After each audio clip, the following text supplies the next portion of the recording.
نحمده ونصلي ونسلم على رسوله الکریم اما بعد. یہ سوال کہ درود شریف بھیجنے کا فائدہ اصلاً کس کو ہے؟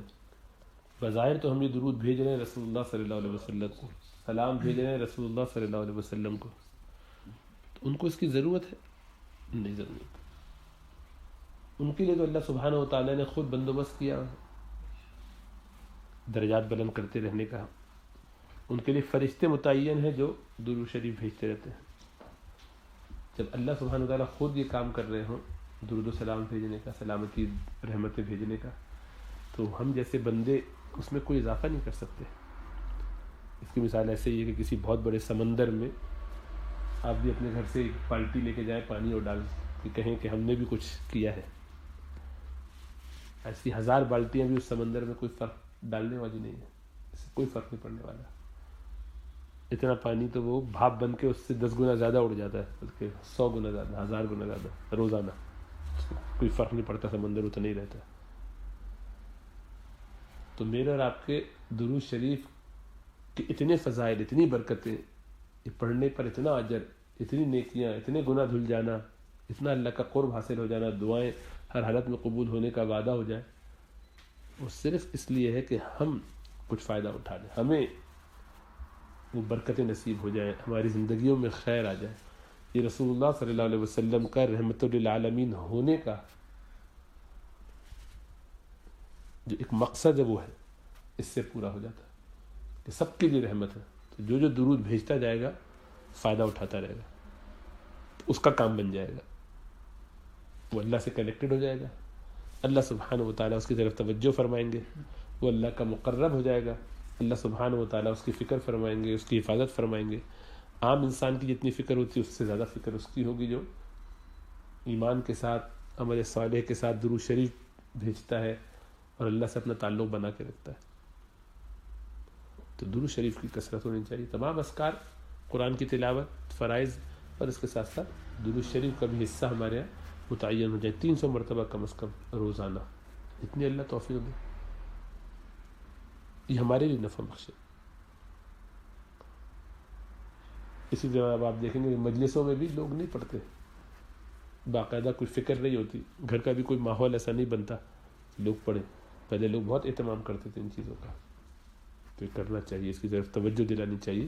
گھروں کے اندر ایسا ماحول رکھنا چاہیے کہ سب درود کثرت سے پڑھیں.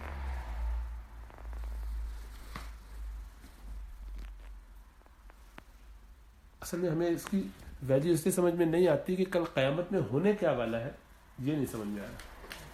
یعنی معلوم ہے ٹک باکس کی حد تک، بس عقیدے کے درجے میں. ایکچولی وہاں جب ایک ایک قطرے کی اہمیت ہوگی، ایک ایک نیکی کی اہمیت ہوگی، تو اس وقت ایک شخص ہوگا کہ جو ایک نیکی نہ ہونے کی وجہ سے جنت میں نہیں جا سکے گا. وہ کہا جائے گا جاؤ ایک نیکی ڈھونڈ کے لاؤ کہیں سے. کیا کرے گا؟ ایک نیکی، فرض کیجئے کہ ہم ایک نمبر سے فیل ہو رہے ہو کسی ایگزام میں، کیسا فیل ہوتا ہے؟ کیا کہتے ہیں یار کاش. اس میں تو کوئی محنت بھی نہیں ہے، وہ ایک نیکی تو خالی ایک دفعہ درود پڑھنے سے 10 نیکیاں مل رہی تھیں. ایک دفعہ زبان چلاتے ہوئے ہمارا کیا فرق پڑ جاتا زندگی میں. نہیں چلا. تو افسوس تو یہ ہے کہ جن کو توجہ دلائی جاتی وہ بھی نہیں کرتے، مجلسوں میں کہا جائے پھر بھی نہیں پڑھتے، بار بار سنتے ہیں نہیں پڑھتے. اور لکھنے کے بعد تو یہ بالکل ایک معمول بن چکا ہے کہ نام آگے درود شریف نہیں لکھتے. انگریزی میں شارٹ فارم سے کام چلا لیتے ہیں، اردو میں سواد سے کام چلا لیتے ہیں. اور مجالس میں بھی ہم بیان کرنے والے بھی سب کا یہ طریقہ ہے کہ اہتمام سے نہیں پڑھتے، جلدی جلدی گزارا کرتے ہیں کہ رسول اللہ صلی اللہ علیہ وسلم ایسی تیز تیز سے پڑھنے کی کوشش کرتے ہیں کہ بس وہ ٹک باکس بھی ہو جائے کہ پڑھا ہے، لیکن اس میں کوئی دل لگے، توجہ ہو، وہ اہتمام ہو، وہ نظر نہیں آتا.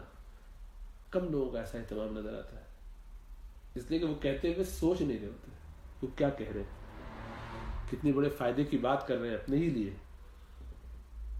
اور اللہ کے حکم کو مانیں گے، رسول اللہ صلی اللہ علیہ وسلم کی شفاعت کا وعدہ ہے ایسا کرنے پر، لیکن کیسے نادان ہے کہ اپنا فائدہ بھی کرنے کے لیے تیار نہیں ہے.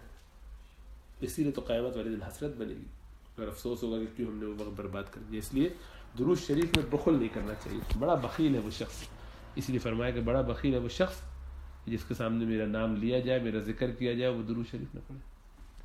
اللهم صل على محمد وعلى آل محمد كما صليت على إبراهيم وعلى آل إبراهيم إنك حميد مجيد. اللهم بارك على محمد وعلى آل محمد كما باركت على إبراهيم وعلى آل إبراهيم إنك حميد مجيد. اللہ توفیق حاصل